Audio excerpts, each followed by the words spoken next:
Welcome to This Organized Life. If you're a mom, wife, or coffee lover seeking advice on how to reduce clutter and reclaim time, look no further than your host, Lori Palau, founder of Simply Be Organized and author of Hot Mess, a practical guide to getting organized. For a lot of people, clutter is their dirty little secret, but it doesn't have to be. Each week, we will share practical tips, chat with experts, and provide strategies on how to keep you organized. I hope that by sharing our stories, you feel a little less alone and more empowered to tackle the areas that are holding you back. So let's get started.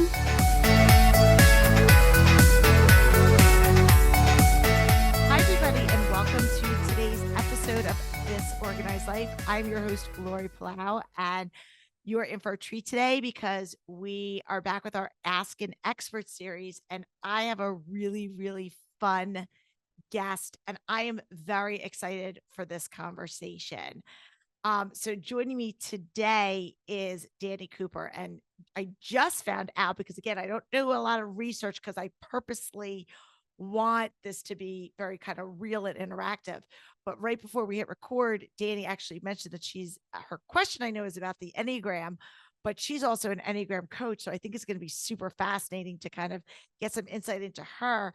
But she's an Enneagram 1, and her question is, for those of you who know, an Enneagram 1 is a perfectionist, and she struggles with organization, which seems on the surface very counterintuitive to what one would kind of conjure up when you think about someone who's an Enneagram 1. So we're going to allow her to kind of explain a little bit about herself and what her question is, and hopefully get some clarity and maybe some practical solutions for her and you out there if you're listening and you can relate to this. So without further ado, let me welcome my new friend, Dani Cooper, out to the show. Welcome, Dani. Thanks, Lori. It's so fun to be here. Thanks for having me on. I'm really excited. So tell our listeners a little bit about you and kind of what brought you here to want to be on our Ask an Expert series. Okay, well, let's see. I'm a mom of 3. I am a nature lover and gardening person. I love plants. I'm an Enneagram coach, which means I talk to people and about the Enneagram all day, most days. And as an Enneagram 1, organization is near and dear to my heart, but it's so hard to have the label of perfectionist and then look around my surroundings sometimes and think, wow, this is so far from perfect. I actually would love to be a little bit more organized. And so I'm wondering, how can I use my innate gifts as an Enneagram 1 and not go overboard in perfectionism, but like actually make my space someplace that's, not me being overly Enneagram 1 about it, but able to enjoy it and have the order that my little Enneagram 1 heart craves. I love this question. I love it for so many reasons. So I'm just going to give very top line, and you can certainly chime in with anything in case we have somebody that's listening that's like, I'm not overly familiar with the Enneagram, even though we've done a lot of work about it here, talk about it, but maybe someone's new and they're just hopping in. So real quick, very top line overview, guys. Enneagram is a personality typology that Dani and I both study.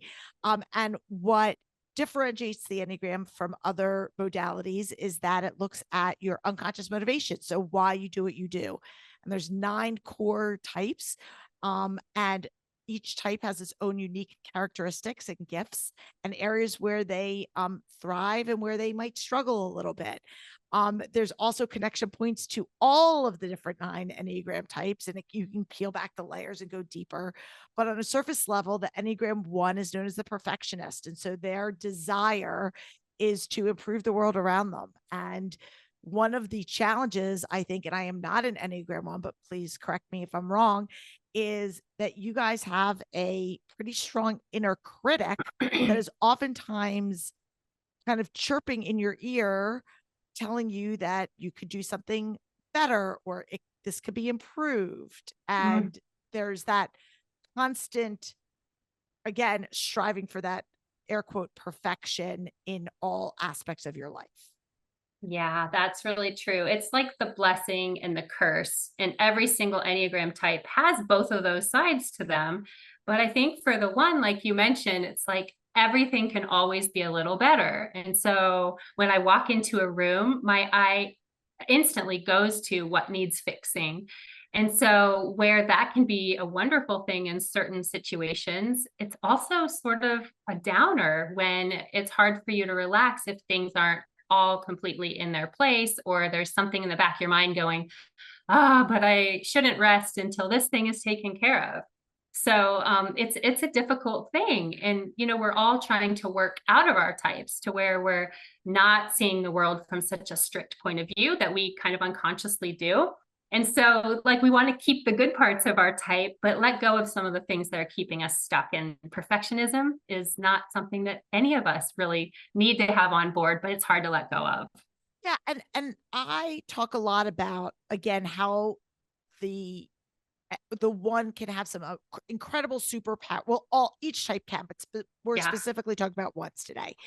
And when it comes to organization, ones typically have a really good attention to detail, which is a great skill when it comes to organizing. Obviously, you like order, so that's going to be good. Interesting. I think where ones, a lot of times where I see them struggle is that constant moving of the goalpost, like redefining what that finish line looks like.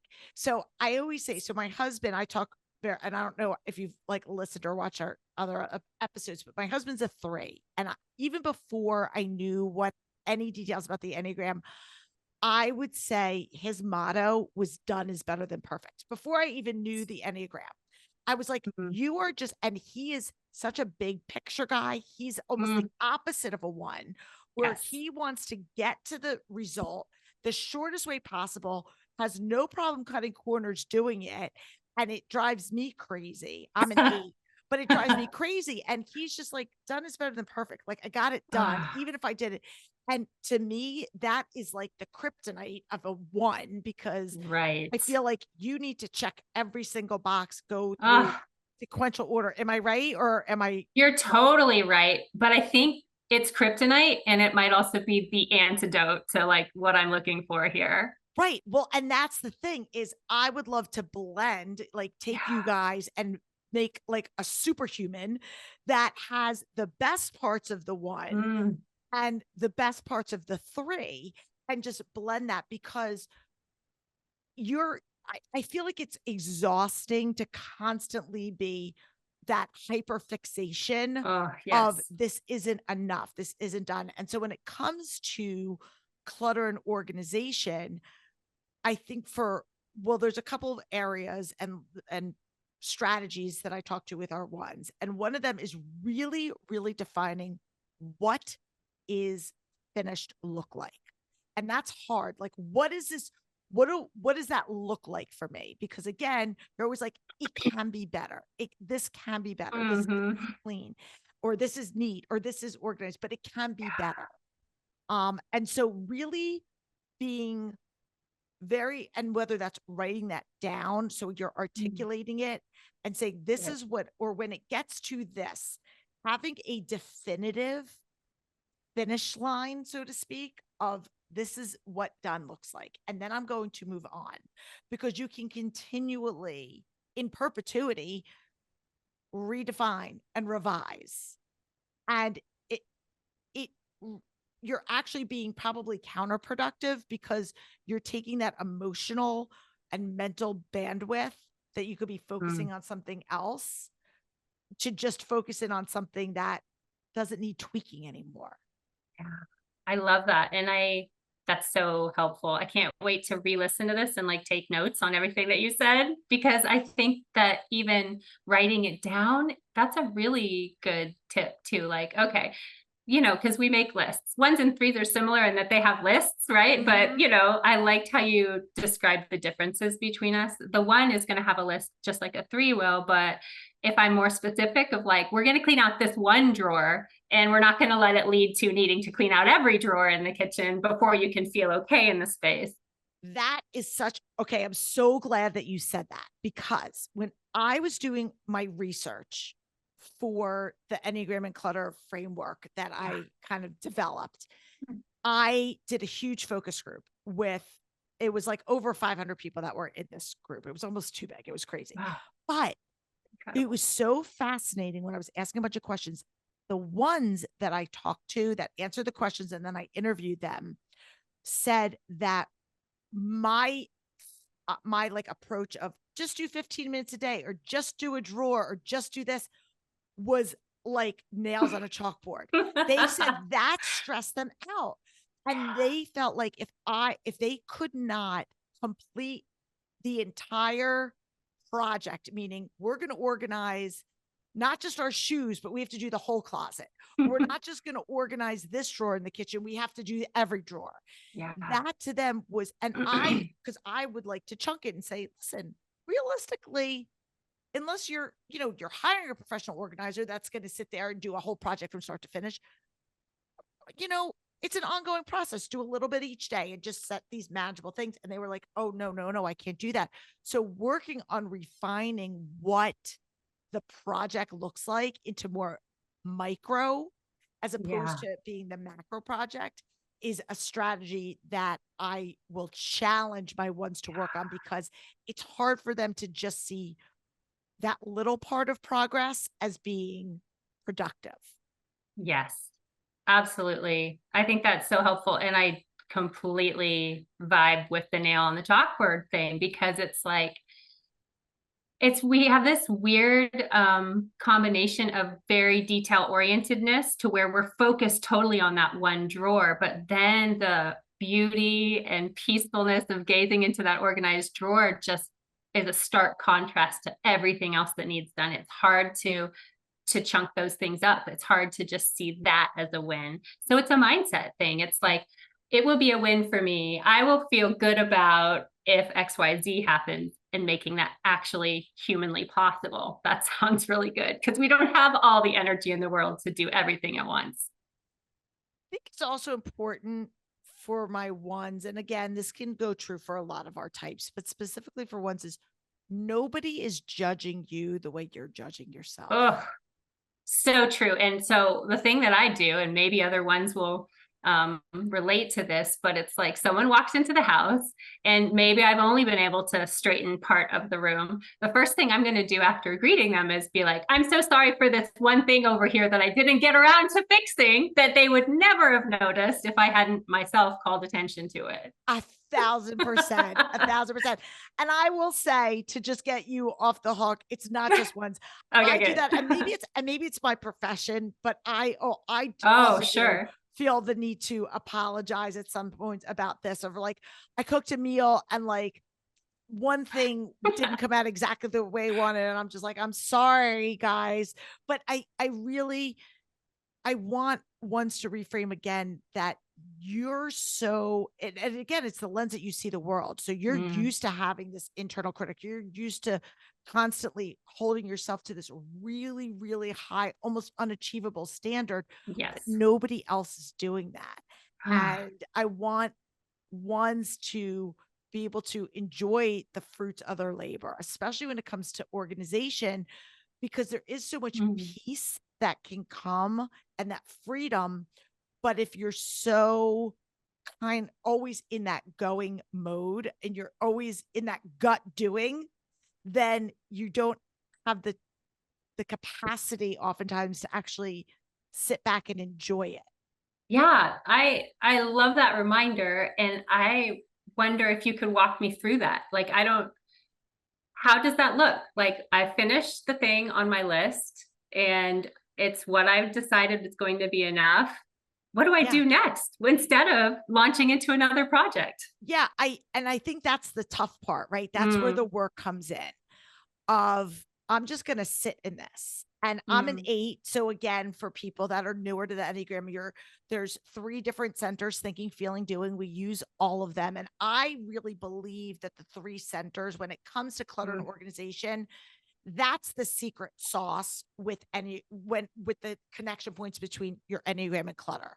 I think if you can really try to incorporate, I don't want to say balance because it's never going to be even, but if you can bring in those other 2 centers that are a little bit weaker, not as dominant in your world, and this is really true, especially for your feelers, because they make so many decisions emotionally that paralyzes them. And I'm like, is this fact or is this feeling? because there's a difference. And I use that a lot, especially with my feeling triads. But with our doers, sometimes it gets masked. And I'm in the doing triad. And sometimes we can get so focused in the action that we are not even taking time to go, wait, why are we doing this in the first place? We're doing this so that we can have peace, that we can walk in our room and we can feel confident in knowing where our stuff is, and just all of what is our goal with this. So I think for ones, because you are procedural, because you are list makers, because you do like that repetition, writing down again, what does done look like? What is it I want this to feel like? And challenge that other center. How do I want to feel when this drawer is organized? How do I want to feel when my desk is organized? And articulate that down so that you are being very intentional about bringing that up. Oh, I really like that. And what I was also thinking while you were saying that is giving yourself permission to feel good about the progress that you made, even if it's not the whole enchilada, that it's like you have permission to really just feel proud of yourself for this part of the effort. Yes. And so again, I'm an 8, so I have different struggles than you do, but this may also make the hairs on the back of your neck stand up. So I use this strategy with working out because there are days I don't feel like working out. Sure. And I used to have this mindset that if I couldn't do it and like be 100%, I wasn't going to do it at all. It was like, if I can't be the best, I'm not going to do anything. Like I in my younger years, I could have easily mistyped for a 1, make no mistake, but I'm definitely not. And so I have this running joke. I always say 30%, but I probably come in at a solid 70. But I always say, you know what? Even if I'm not feeling like it, I'm going to go to the gym. And even if I could do 30%, like 30% is still better than nothing. Yeah. So for you, when you're doing a project, you're always going to put, or you're intuitively going to put that it has to be 100% or 150%. Probably. Right? It's not even 100%. It's like, I have to be 150%. Recognizing that if you're at 20%, 30%, 50%, you're still ahead of where you were. And a lot of ones that I know will, again, not do the project. They won't even start it if they can't do it 100%, or they can't do it if they're not the expert or the best. Yeah. And it's that trying piece, or that putting a little bit of effort in. And that's that practice, because you're swimming against, you're just swimming upstream. Because it's counterintuitive to what you're internally wired to think and how you're internally wired to behave. Yeah. Yeah. And you're fighting against this story that you've told yourself is true about how things need to be done. And so it's okay to write a new story that's gentler and more realistic, if we're honest. Yes, absolutely. Absolutely. And have you ever looked back, before we wrap up, have you ever looked back at something and been like, wow, I was really hard on myself, and this really was like the way that I wanted it to be, and I just wished I had appreciated it at the time? I would like to say, yeah, that happens all the time, but I think it's really hard. That inner critic is very loud for one. And so, yeah, I'm working towards being really proud of the things that I've done and noticing how much effort I put in, and how my being hard on myself that didn't necessarily help me. And so that's something I'm working towards for sure. Yeah. And the one last thing that I want to say, and again, this might sound like a little woo woo or not, but I really challenge my ones to try to separate themselves from the inner critic. Like, is this my inner critic talking, or is this me? Yeah. And I know that's probably hard. And again, I'm not a 1, and I don't live that. I don't have that internal critic. I have a lot of other things, but that's not one of. And so, but I really, if there's a way that you can, again, talking about our centers now, or maybe we're bringing in our logic center, right? We're bringing in our thinking and saying, okay, logically speaking, I know that I have this inner critic, but is this a lie that my inner critic is telling me? Yeah. Or is this really me? Great advice. Thank you. Well, thank you, Dani. And tell everybody, like, again, because I'm sure we have lots of Enneagram people out there. Where can people find you? Yeah, so you can find me on Instagram at Deep Waters Enneagram, or my website's the same name. And I talk about all things Enneagram. I'm also an author. I wrote the Enneagram for Christian couples. And yeah, I just love chatting with people and chatting about the Enneagram. I love it. I love it. Well, thank you so much. And if you are out there listening and you're like, hey, I would love to be on this Ask an Expert series, we would love to have you. So I'm going to be dropping the link in our show notes, wherever you're listening to this podcast. And of course, you can visit it on our website, simplybeorganized.com. And again, it's totally free, fun. Come on, and we will chat about whatever question you have about organization. So until then, next week, I'll be back. And thanks for tuning in. If you like this episode, please spread the love and share it with your friends. And if this is your first time joining us, make sure to click the subscribe button wherever you are listening so you never miss an episode. And while you're there, please leave us a review so other people know that our show is worth the listen. You can also find us on YouTube and Instagram at This Organized Life Podcast. And if you'd like to connect with us, you can head on over to our website at simply the letter B like boy organized.com, which is filled with tons of resources, including free downloads, checklists, links to our amazing organizing partners, and all of our digital offerings. I'll see you next week for another episode of This Organized Life.